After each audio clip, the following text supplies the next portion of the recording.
Run রেটে ঢের এগিয়ে বাংলাদেশ। এ ম্যাচে ভারতকে বাঁচাতে পারে একমাত্র বৃষ্টি। তবে তারপরেও মাত্র 16 বলের মার পেঁচে পড়ে গেছে বাংলাদেশ।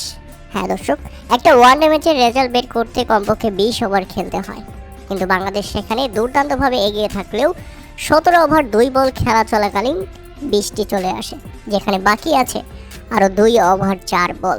তাদের নিয়ম অনুযায়ী যদি আর বৃষ্টির কারণে খেলা না হয়, ম্যাচটি ড্র হয়ে যাবে এবং পয়েন্ট ভাগাভাগি হয়ে যাবে, যদিও এখনও ঢের এগিয়ে বাংলাদেশ। আর যদি 16টা বল খেলতে পারতো বাংলাদেশ, তাহলে বাংলাদেশকে 20টি আইনে জয়ী ঘোষণা করা হতো। তবে দুঃখজনক ব্যাপার হলো 16 বল আগেই চলে আসে বৃষ্টি। 17 ওভার 2 বলে 90 রানে 2 উইকেট হারিয়ে ব্যাটিং করছে বাংলাদেশ, যেখানে 54 বলে 32 রানে অপরাজিত অধিনায়ক আজিজুল হাকিম তামিম এবং 10 বলে 8 রান করে অপরাজিত খেলছেন কালাম সিদ্দিকী আলিম।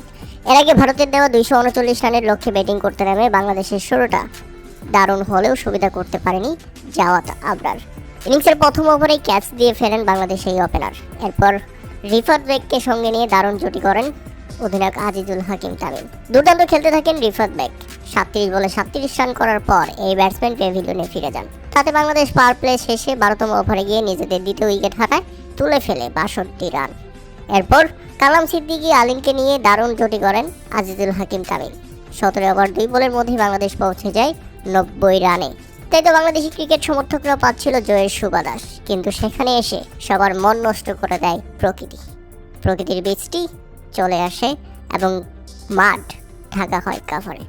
প্রিয় দর্শক, আশা করছি বৃষ্টি ভালো হবে এবং অন্তত 16টা বল বাংলাদেশকে ফেস করতে হবে, যেখানে শুধু 16 বলের খেলা চললেই হবে। বাংলাদেশ ঢের এগিয়ে আছে রান রেটে, কেননা আজকের ম্যাচে ভারতের বিপক্ষে আমাদের জয়টা অতি গুরুত্বপূর্ণ।